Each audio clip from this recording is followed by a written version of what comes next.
Hello po. Dito po tayo ngayon sa Hazed Farm. Hazed Hen. Dito po sa Chinaralona. Ayan, makikita po natin kung gaano po kalinis, kaganda ang Hazed Farm. Ayan. Ito po ay soon to be dwarf farm, kung saan ang mga nakatanim po dito is yung po mga dwarf na maliliit talaga po mga nyog. Kaya nga po dwarf, di ba? So ayan, kitang-kita po natin na napaka linis na po ng paligid ng Hazed Farm. So ayan, kitang-kita po natin na napakaganda ng maliliit na po puno ng mga dwarf, mga bago pa lang po. So ayan, makikita po natin. So ngayon naman po ay itutur ko po kayo, malapit na po papunta sa Hazed. Ayan, kita po natin kung gaano po kalinis. Napaka-refreshing po dito ng hangin. Napakaganda ng lugar. Napakalinis. Ayan, yan po ay grass cutter, and then pagka grass cutter po, kinahag ko po. So kami po mag-asawa ang nagtrabahong yan. So makikita po natin kung gaano kalinis. Wala ka ho makikita mga plastic or kahit anong mga bunga ng nyog, yung mga buko. So ayan, kitang-kita po natin. Napakaganda po. Ito, meron na po tayo ditong bunga na puno ng kalamias. So ayan, nilinisan din po ang puno, ginagamasan ko po. Tapos po dito, ito po yung mga bulaklak niya. So makikita po natin na bumubulaklak na siya. May bunga na po siyang maliit. So ayan, makikita po natin dito sa pagbungad pa lang ang mga dwarf.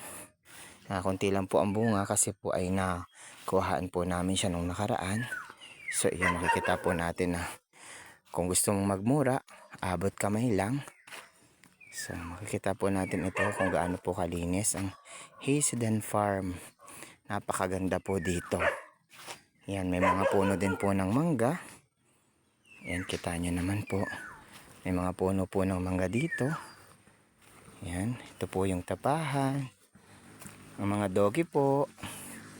Yan po ay matatapang. Kaya po sa ngahas po na pumasok dito sa Hazed Farm, ihanda nyo na po dahil may pangil po ang mga aso dito.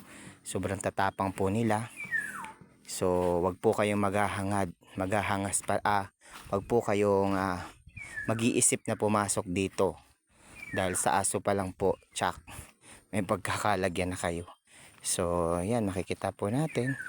Ito naman po yung mga prutas na tanim. So mamaya po tutur ko po kayo. So ito naman po yung gilid. Kikita po natin, nag-grass cutter din po siya ngayon.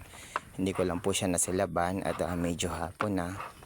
So makikita po natin kung gaano siya kalinis. Ganda po sa bahay na tinitirahan namin.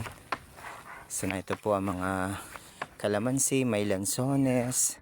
Makikita po natin dito kung gaano po kaganda ang bunga ng kalamansi. Kung gaano po siya kayabo.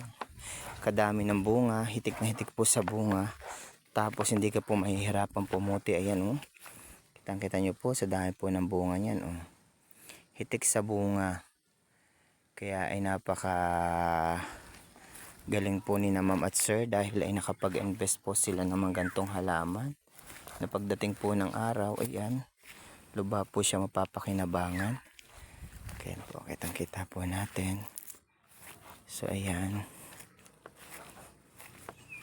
kaya po napakalinis na, nakakatuwa. Para nakakahinga na po ng magandang mga halaman. Hanggang dyan lang po. Bye bye.